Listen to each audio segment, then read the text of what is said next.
My name is Don Brandon Gulfan. I'm 29 years old and I'm a 61st batch 1000 missionary. I was born and raised in an Adventist family. I'm a son of a pastor, but there is no true conviction in my life. I really wanted to do the things that will make me happy.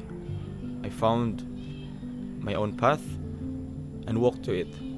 Until one day, I found myself in the deepest and the darkest moments of my life. I was deeply engaged and involved in illegal drugs. I was once connected to a drug syndicate in my place in Bacolod City. Life is very hard during the time, but still, I enjoyed it. So many things that I've done. You can imagine, just like in the movies, living in streets. I've tried those things. I live in streets. I don't go home anymore. I've neglected my parents' guidance. I've neglected my relatives' love. So many relationships was broken. But most of all, I've neglected God's hand. Until one day, we were raided with the PDEA and the PNP. I was arrested and got into jail.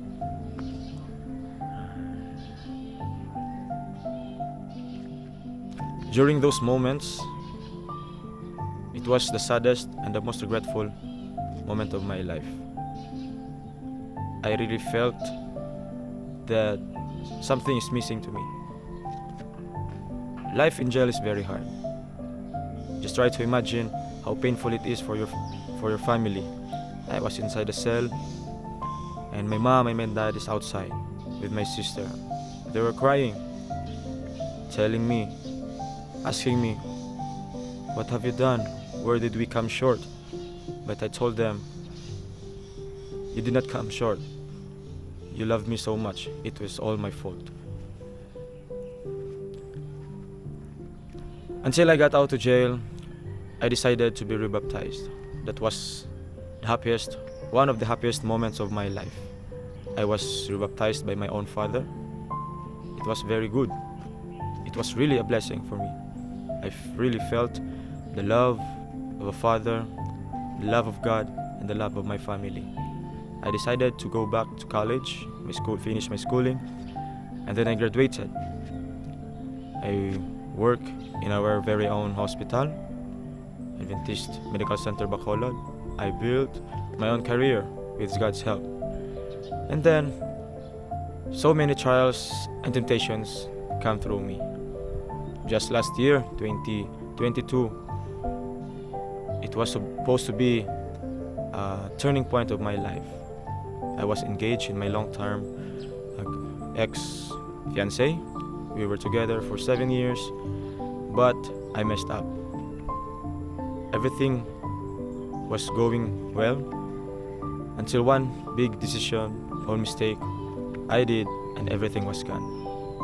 During the time that we broke up, it's really difficult for me.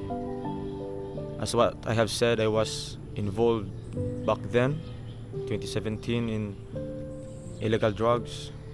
When you're into it, it's really hard for you to go out. There's only two things that will happen to you if you want to go out. Either you will be in prison for a very long time, or you will be killed. Just last year, I was sentenced to shoot to kill. I cannot go out in our house. My parents are very worried for my protection, and also them. It's very hard. I cannot believe what happened to my life. But still, it's all my fault. I will never deny that. And then, it came to a point that everything was gone to me. My career, my supposed to be wife, we broke up 1 week before our marriage. It's very difficult. After that, I resigned from work and decided to go to Mindanao. In there, I lost my path again. I was so depressed. Anxiety, depression hits me. I cannot sleep, I cannot focus on my life. Very sad. It's very difficult. It was one of the most struggling and down moments of my life. During those times, I really felt that no one is loving me. Even God, I cannot feel the love of God during those times. I lost my path. I decided to walk my own. I stayed in different places in Mindanao until one day I met a friend. She was a Muslim. I stayed in their home, their house at Mindanao. And those times, I have no contact or communication with my family. My parents don't know where am I, who am I living with. But I believe that they are doing their best to find me. Every night, I'm drunk. Every night, I cannot sleep. I have so many questions. I ask God so many times, Lord, are you real? Are you there? Or do you have a purpose in my life? Is this my purpose in my life? I don't know where am I to go right now. Until one day, life struck me so hard. I cannot take it anymore. I decided to go home. I have no money, but my Islam friend lent me money for me to go home. I traveled for almost 3 days. When I got in our place in Bacolod, I contacted my mother. Please come to the bus station because I have no money, even 1 peso left. I am here waiting for you. They were shocked, of course, as parents. When my mom was coming, I saw her in a distance. She was crying very, very, very hard.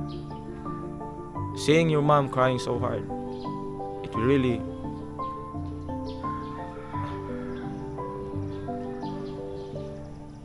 seeing your mom crying very hard will really crush your heart.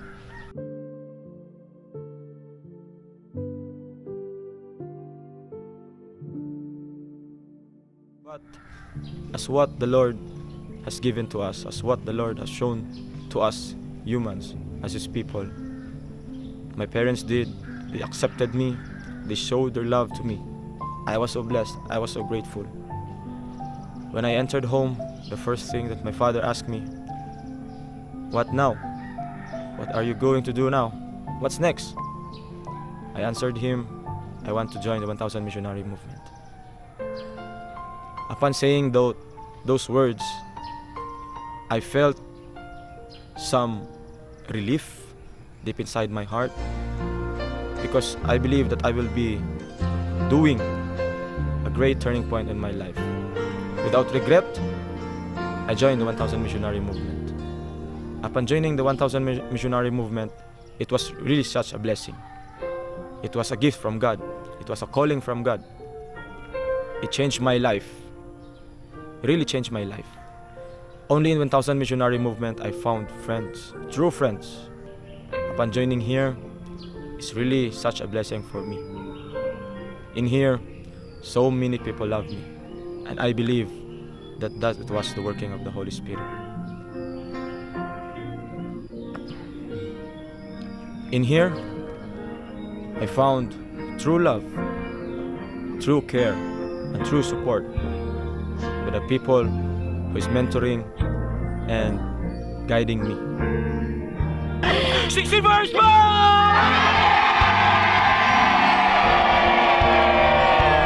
Seek for the guidance of the Lord and seek for His mercy, because He is always there. We have a saying, once a missionary, always a missionary. Let's use our lives to be missionaries for the Lord until eternity. Thank you.